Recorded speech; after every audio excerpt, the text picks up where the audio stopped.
대반전이 일어나기 시작합니다. 하나님의 구체적인 하나님의 나라를 이루어나가시는 계획을 시작하시는데 그게 뭡니까? 창세기 12장에서부터 시작됩니다. 누구를 불러내요? 아브라함. 하나님 말씀 보겠습니다. 하나님 말씀은 창세기 10장 8절부터 14절, 구약성경 12쪽 되겠습니다. 다 찾으신 줄 알고 오늘 이 아침 우리에게 주시는 하나님의 말씀 저와 같이 함께 한 목소리로 합독해 올리도록 하겠습니다. 구수가 또 니므롯을 낳았으니 그는 세상의 첫 용사라. 그가 여호와 앞에서 용감한 사냥꾼이었으므로 속담에 이르기를 아무는 여호와 앞에 니므롯같이 용감한 사냥꾼이로다 하더라. 그의 나라는 시날 땅의 바벨과 에렉과 아갓과 갈레에서 시작되었으며 그가 그 땅에서 아수르로 나아가 니느웨와 르호보딜과 발라와 및 니느웨와 발라 사이에 레센을 건설하였으니 이는 큰 성읍이라. 이스마임과 루딤과 아미담과 르하빔과 납두힘과 바두르힘과 갑도림을 낳았더라. 바슬루힘에게서 블레셋이 나왔더라. 아멘. 우리가 오늘 본문 말씀을 가지고 함께 은혜를 나눌 제목은 니므롯과 바벨론 문화입니다. 저를 한번 따라해 주세요. 니므롯과 바벨론 문화. 한 번 더 합니다. 니므롯과 바벨론 문화. 창세기 10장 8절서부터 14절까지 말씀을 우리가 함께 봉독했습니다. 이 말씀을 가지고 오늘 함께 은혜를 나누고자 합니다. 먼저 이렇게 꽃이 화창하게 피는 이 봄날 여러분 가정 그리고 여러분 마음 가운데 꽃이 활짝 피는 그러한 축복이 넘치시기를 주의 이름으로 간절히 축원합니다. 꽃이 얼마나 행복하게 하고 우리를 기쁘게 하는지 몰라요. 여러분 이 기쁨이 이 감사가 넘치시기를 바랍니다. 오늘 우리가 창세기 1장서부터 11장까지 말씀을 거의 10번 이상을 이제 쭉 1장서부터 11장까지 말씀을 나누었습니다. 이 말씀을 나누면서 제일 처음에 설교를 할 적에 제가 이런 말씀을 드렸습니다. 그런즉 누구든지 예수 그리스도 안에 있으면 새로운 피조물이라. 믿습니까? 이전 것은 지나갔으니 보라 새 것이 되었도다. 누구를 말합니까? 저와 여러분을 말하는 것입니다. 우리는 예수 그리스도 안에서 새로운 피조물입니다.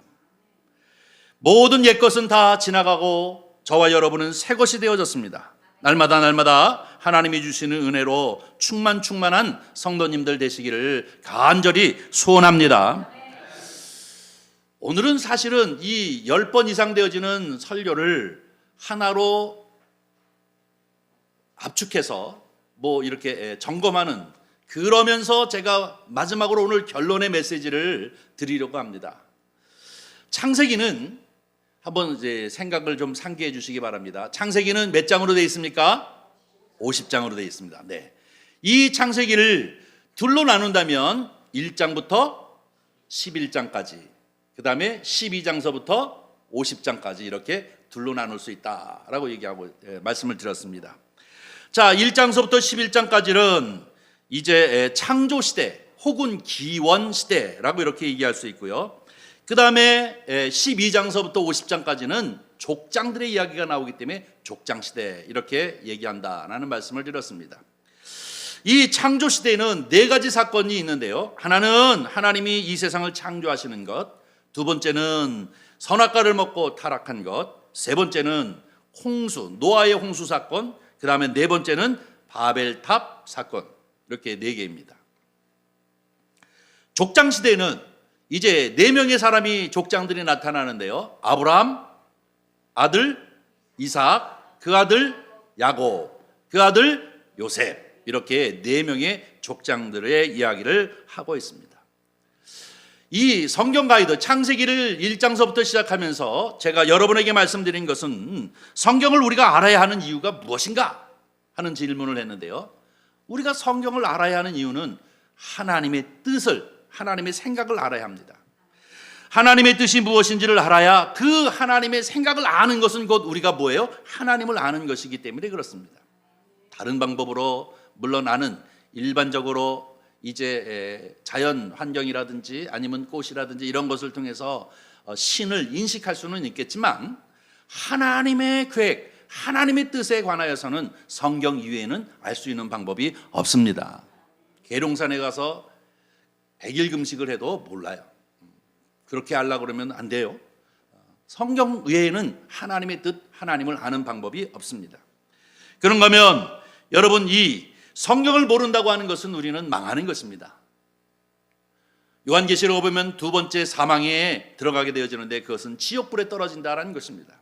그렇기 때문에 바로 하나님을, 성경을 안다는 것은 하나님을 아는 것이고, 하나님을 안다고 하는 것은 망하지 않는 것이고, 우리는 구원받는 백성이 되어지는 것입니다. 뿐만 아니라 성경은 예수 그리스도가 그 중심이라고 말씀을 드렸습니다. 구약이 됐던 신약이 됐던 요한계시록이 됐던 그 중심은 항상 예수 그리스도이십니다. 근데 문제는 무엇이냐면 항상 우리를 넘어뜨리려고 하는 세력이 있는데요, 그것이 바로 사탄입니다. 그때 제가 말씀드렸습니다. 이 사탄의 공략은 정면으로 부딪히려고 하는 것보다도 물타기를 한다는 거예요. 자꾸 우리로 하여금 아리까리 하게 만들어가지고 하나님 뜻대로 살게 못하고 자꾸 세상 쪽으로 슬금슬금 우리를 유혹해 나가는 것이 사탄의 전략입니다. 이것이 바로 물타기인 것입니다. 사상체계를 통해서 아니면 우리의 탐욕을 통해서 여러 가지 가지고 있는 우리의 연약한 모습을 자꾸 틈타고 들어와서 우리로 하여금 하나님으로부터 분리시키려고 한단 말입니다. 이것이 바로 사탄의 이 전략이라고 말씀을 드렸습니다. 그런가 하면 이 성경은 바로 예수 그리스도를 주라 고백하는 성도들에게 주시는 말씀입니다. 교회를 다니지 아니하는 사람에게는 성경 그저 좋은 베스트셀러일 뿐이지 여기에 생명이 없습니다. 그러나 여기에 복음, 기쁜 소식이 있는 사람들은 누구냐? 그리스도를 주라 고백하는 성도들입니다. 여기서 새 힘을 얻습니다. 여기서 새 생명을 얻습니다. 여기서 구원의 길을 알게 되어지고 여기서 삶의 의미가 무엇인지를 알게 되어지기 때문에 바로 주를 그리스도라 고백하는 성도들이 수신자인 것입니다. 그래서 성경은 한마디로 얘기하면 무엇이냐? 하나님과 우리 사이의 언약, 계약 혹은 약속이라고 말씀을 드렸습니다. 기억나십니까? 도달된 것이라 이제 잘 기억이 안 나시는 분들도 있고 아주 명확하게 기억나시는 분들도 있습니다. 하나님이 창세기 1장 1절서부터 이 세상 만물을 만드시기는데 이 만드시기 이전의 모습들을 우리에게 소개하고 있습니다. 그것이 뭐냐면 혼동, 공허, 흑암. 그렇죠? 이 혼돈이라고 하는 것은 무질서를 뜻하는데요, 이 무질서 속에서 하나님이 창조가 시작되어지면서 질서로 돌아갑니다. 그렇죠? 그런가 하면 이 공허라고 하는 것은 완전히 비워져 있는 상태인데 이 비워져 있는 상태에서 채우시는 일들을 하십니다. 그리고 바로 이 흑암은 뭡니까? 어둠을 뜻하는 것인데요, 이 어둠에서 빛으로 생명으로 이제 이끌어 가시는 것이 하나님의 창조입니다. 믿습니까? 그런데 지금도 혼돈스러워, 지금도 흑암에 사로잡혀 있어, 지금도 공허해, 나는 왜 이렇게 외로운지 몰라, 뭐 이러면 문제 있습니다. 사단의 세력 가운데 아직 있는 것이죠. 하나님의 창조 질서는 우리로 하여금 질서정연하게, 우리로 하여금 이 공허함보다는 뿌듯하게 보람 있는 체험의 역사, 그런가 하면 빛과 생명의 역사가 있는 것이 바로 하나님 백성이 누리는 축복인 줄 믿습니다. 자, 이렇게 6일을 창조하시는데 3일 동안에는 질서를 창조하시고 또 그 후 3일 동안은 이 질서 속에 채우시는 채움의 창조를 하셨다라는 말씀을 드렸습니다. 그리고 7일 날 쉬었습니다. 안식일이라고 얘기하는 이 7일에 쉬었는데 이 7일에 하나님께서 쉬신 이유는 힘이 없고 피곤해서 쉬신 것이 아니라 이 제 7일에 쉬셨다 하는 얘기는 뭐예요? 하나님과 우리 사이의 교제. 믿습니까? 하나님과 우리 사이의 사귐과 교제를 원하시는 것이 바로 이 7일 안식일인 것입니다. 저와 여러분이 주일 아침마다 주님 앞에 나와 이렇게 예배 드리는 것도 어떤 의미를 갖느냐? 이 예배가 곧 교제요 사귐입니다. 하나님이 기뻐하시고 하나님이 주시는 은혜를 덤뻑 받아가는 것이 바로 이 주일 아침 모습인 줄 믿습니다. 이 힘과 이 능력을 가지고 우리는 6일 동안 또 열심히 믿음 안에서 살아가는 것인 줄 믿습니다. 에덴 동산 이야기를 하려고 합니다. 에덴 동산은, 에덴이라고 하는 것은 기쁨 혹은 즐거움을 말하는 것인데요, 에덴 동산은 애초에 천국과 같은 것입니다. 부족함이 전혀 없는 하나님이 함께 하시는 샬롬, 이것이 바로 에덴 동산입니다. 그런데 거기에 하나님께서 선악과를 에덴 동산 중앙에 놓으셨습니다. 그런데 이 선악과라는 것은 백설공주의 그 죽는 사과를 말하는 것이 아니라 사실은 그거는 그저 선악과라고 하는 이름만 붙였지, 하나님이 그것을 놓으신 이유는 뭡니까? 하나님은 창조주, 우리는 피조물이라고 하는 이 관계 속에서 경계를 놓기 위해서 만드신 거라는 겁니다. 믿습니까? 그런데 이게 무너지게 되어지면 질서가 깨지는 거예요. 모든 것이 깨지는 거예요. 마치 예를 들어서 이것과 같습니다. 부모와 자식 간에, 이제 부모는 부모로서 자식은 자식으로서의 한계가 있습니다. 그런데 요즘 보면 폐륜이라는 게 뭡니까?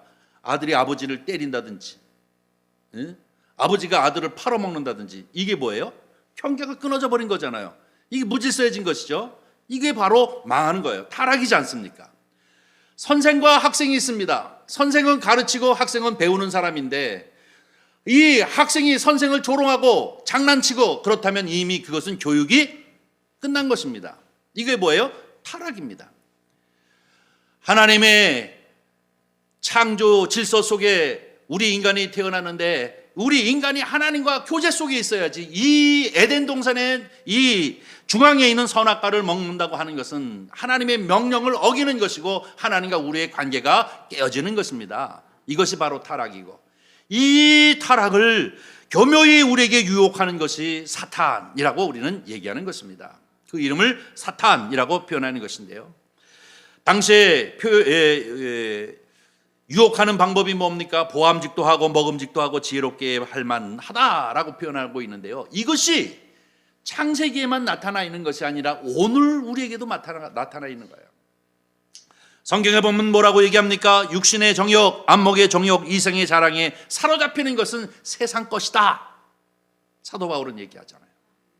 우리가 정신 똑바로 차려야 하는 게 뭐냐면, 이게 먹음직하단 말이에요. 이거 먹으면 영원할 것 같아요. 오래오래 살 것 같아요. 건강하게 살 것 같아요. 이게 내 삶을 살아가는 데 있어서 보람 있고 의미 있는 것 같아요. 그런데 여기에 속지 마십시오. 정확하게 하십시오. 이것이 사단의 유혹이고 하나님 없는 사회로 나를 이끌어가기 위한 계략인지, 내가 더욱더 하나님 앞에 가까이, 내가 더욱더 하나님을 경외하며 살 수 있도록 하는 길인지를 우리는 분별할 수 있는 분별력이 있어야 될 줄 믿습니다. 이렇게 택해야 할 것입니다. 여러분, 이 창세기는 계속해서 우리에게 얘기하고 있는 것은 무엇이냐면, 하나님이 없이도 산다고 하는 유혹된 세력들과 하나님과 동행하면서 살아가는 사람들을 이렇게 계속해서 치목해서 우리로 하여금 알게끔 하고 깨닫게 하는 말씀이 계속 11장까지 되어집니다. 자, 보겠습니다. 여러분이 잘 아는 아담의 자녀들이 셋이 있습니다. 가인, 그 다음에 아벨, 그 다음에 나중에 난 셋입니다. 그 중에 여러분이 가인이 아벨을 죽였습니다. 아벨은 히브리서 보니까 하나님이 그 의로 여겼고 그것을 이제 증거로 여겼다라고 말씀을 하고 계십니다. 자, 그래 아벨은 이미 죽어서 하나님 품에 안겼지만 가인과 셋의 문제입니다. 가인의 아들은 에녹인데, 에녹이 제일 첫 번째로 한 것이 하늘 날아간 에녹 말고요, 가인의 아들 에녹을 제일 첫 번에 한 것이 무엇입니까? 성을 쌓았다. 하나님을 떠나면서부터 사람은 무엇이 생기냐면 불안함이 생기는 거예요. 왜? 하나님이 보호하심이 없기 때문에 자기가 방어하려고 하는 이 생각들을 갖게 됩니다. 초롱성같이 성을 쌓기 시작했다라고 하는 아주 간단한 표현을 쓰고 있지만, 이것으로 하여금 우리가 신앙적으로 여러 가지를 영감 있게 추론해 볼 수가 있는 것이죠. 이것이 무엇입니까? 바로 스스로 살려고 하는 거구나. 타락은, 유혹이라고 하는 것은 스스로 살려고 하는 것이구나. 이것이 문제예요. 우리 일반적인 입장에서는 독립적이니까 얼마나 좋습니까? 그러나 아닙니다. 하나님이 창조 원리는 하나님과 더불어 살기를 원하시는 것입니다. 그런데 자꾸 독립적으로 살려고 하는 것으로 우리를 물타기로 끌고 가는 것이 사단의 전략인 것입니다. 그래서 이 에녹의 5대 손이 되어지는 라멕이라고 하는 사람으로 하여금 그 두 아내들을 통해서 바로 세상 문화라고 얘기하면 뭐예요? 하나님 없는 문화. 하나님 없이도 살 수 있는 문화를 자꾸 만들어 나가는 이 타락의 후예들이 쭉 형성되어져 나가는 것입니다. 그런가 하면 반면에 셋의 아들 에노스는 성경에 뭐라고 얘기하고 있냐면 여호와의 이름을 부르더라. 이게 뭐예요? 하나님 있는 문화, 하나님과 동행하는 삶을 의미하고 있는 것이죠. 하나님과 동행하는 삶, 바로 이것을 이제 얘기하고 있는데, 그래서 이 에녹을 통해서 저 죽음을 맛보지 아니하고 하늘에 올라간 바로 이 에녹, 그 다음에 무두셀라, 그 다음에 바로 노아, 이 계열이 생기기 시작하는 거예요. 이 계열은 어떤 계열이에요? 하나님 있는 문화예요. 하나님과 동행하는 삶. 저와 여러분은 어디예요? 가인의 후예예요? 아니죠. 에노스. 다시 말해서 셋의 후예를 통해서 우리는 하나님 없이는, 우리가 찬양을 통해서도 얘기합니다만 우리는 하나님 한 분, 예수 그리스도 주님 한 분만으로 만족합니다 하고 고백하는 사람들이 저와 여러분입니다. 이게 무엇이냐? 동행이에요. 이게 바로 하나님 없는 문화에서 사는 것이 아니라 우리는 하나님과 동행하는 삶을 살아가는 하나님의 백성임을 얘기하고 있는 것이죠. 또한 이제 가족의 족보를 창세기에 소개하고 있는데 노아의 족보입니다. 노아는 세 아들을 낳습니다. 누굽니까? 셈, 함, 야벳. 그렇죠? 노아가 술을 먹고 포도주를 먹고 취한 것을 보고 그 두 번째 아들인 이 함이 이렇게 들어가서 아버지가 술 먹고 하체가 벗겨져 있는 이 부끄러운 모습을 보고 난 다음에 그가 나와가지고 이게 어떡합니까? 흉을 봤어요. 이게 흉을 봤다는 건 조롱해가, 아이고 아버지가 왜 저래 하고 이렇게 조롱을 했다는, 어떤 형태인지 모르지만 조롱을 했어요. 이것은 마치 무엇을 범한 것과 같으냐면 에덴 동산 중앙에 있는 선악과를 먹은 것과 똑같은 형태입니다. 왜?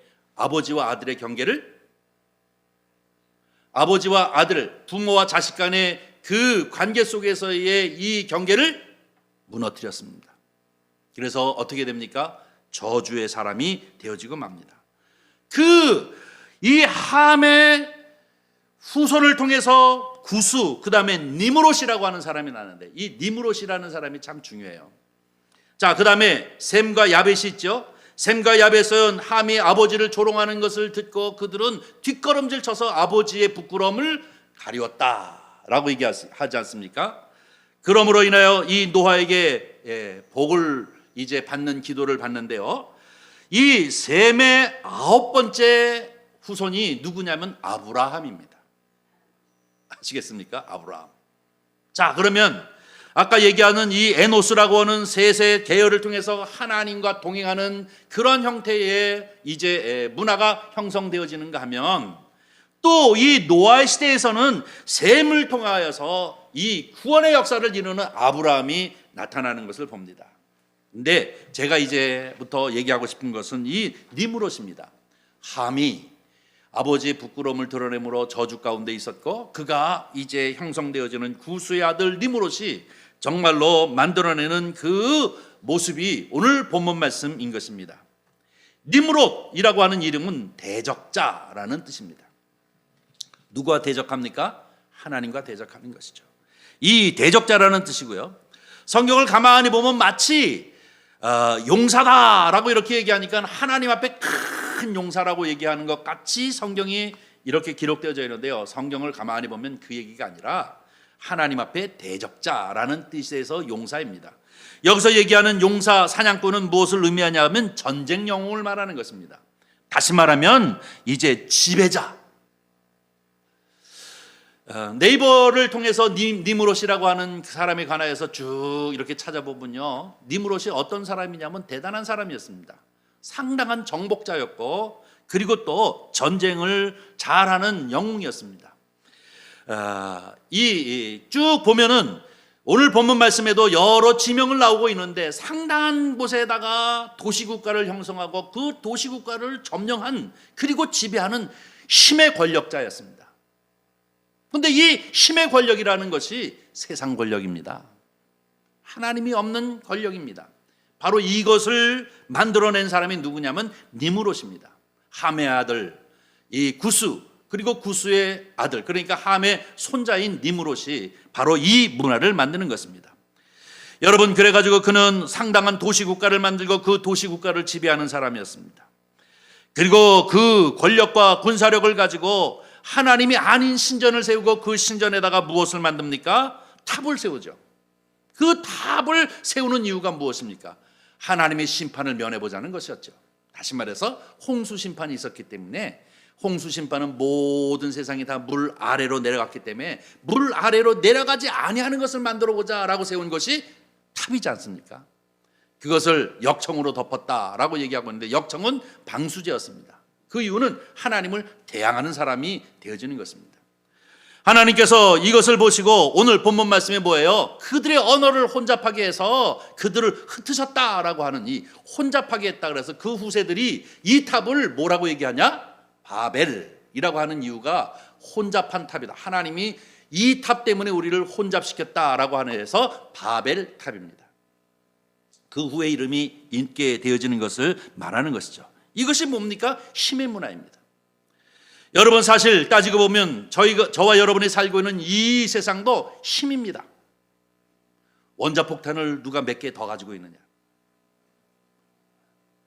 아주 정밀하게 이제 누구를 타격해서 이제 전멸시킬 수 있느냐, 뭐 이런 것들이 바로 이 세상을 지배하는 것 아니에요. 이것 때문에 두려워서 전쟁을 하거나 전쟁을 하지 못하거나 합니다. 이 세상 문화라고 하는 것은 바로 이렇게 힘의 문화입니다.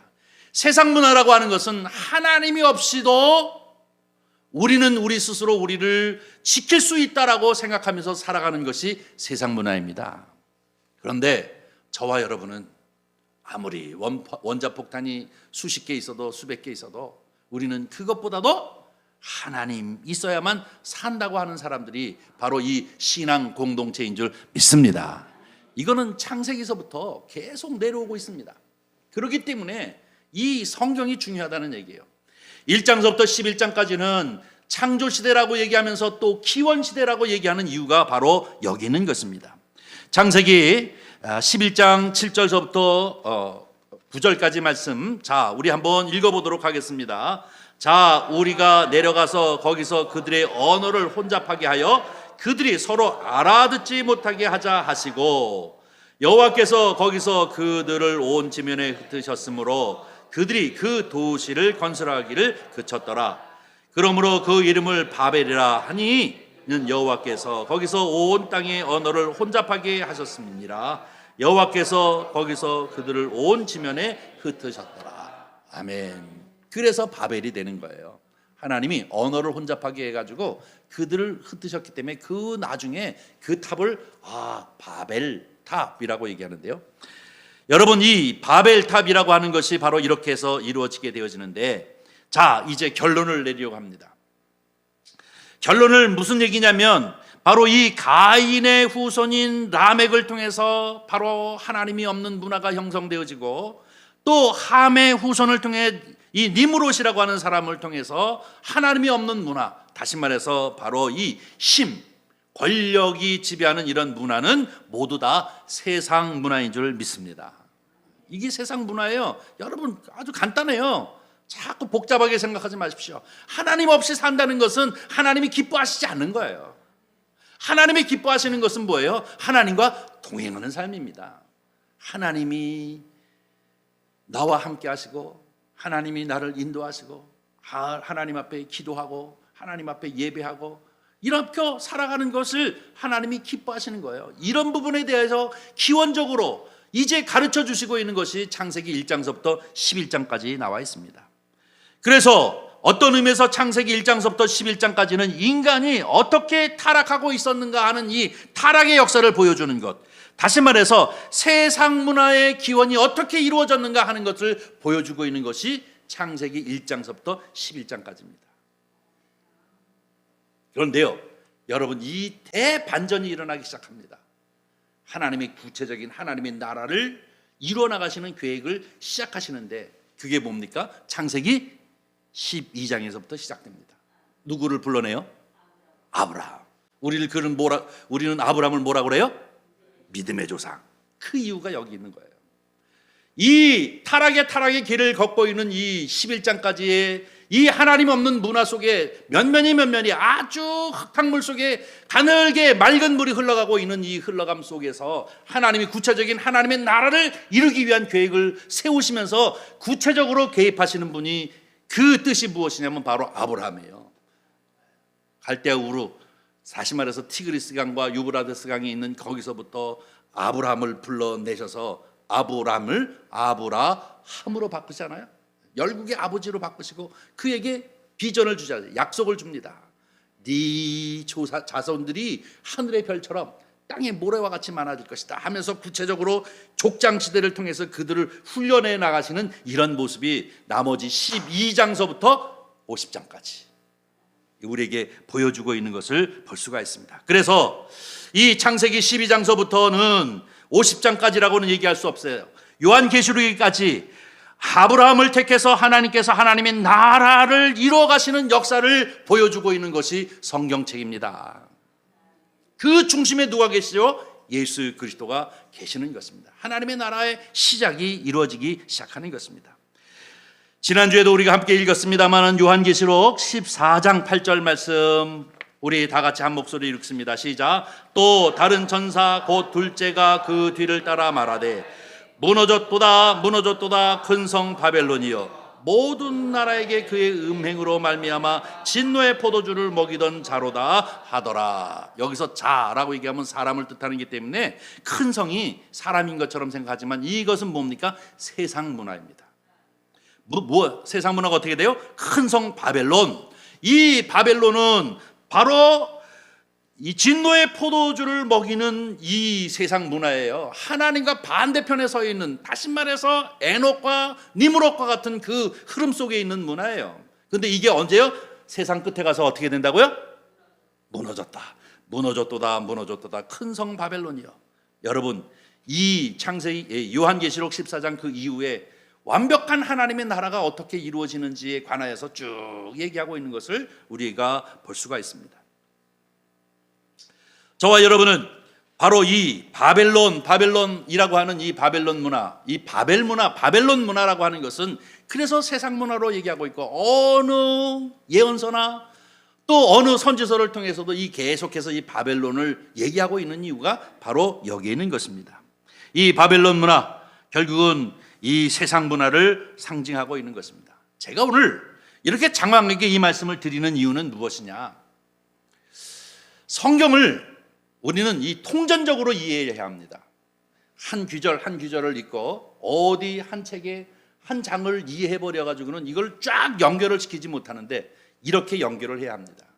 그래야 무엇을 볼 수가 있느냐면 하나님이 어떻게 이 세상을 역사를 끌고 가고 계시고 우리는 거기 어느 정점에 하나님 백성으로서 살 수 있는가 하는 이 기독교적인 세계관을 갖게 되어지는 겁니다.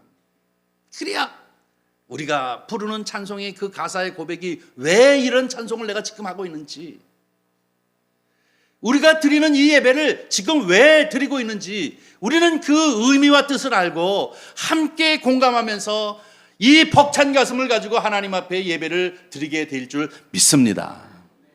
그런데 너무 지엽적인 부분, 통전적으로 전체를 이해하지 못하고 이 지엽만 이해하고 있다면 그 지엽적인 이해 속에 함몰되어져 있는 신앙이, 다시 예를 들어서요, 예수 그리스도를 믿으면 구원함을 받는다. 구원론이에요.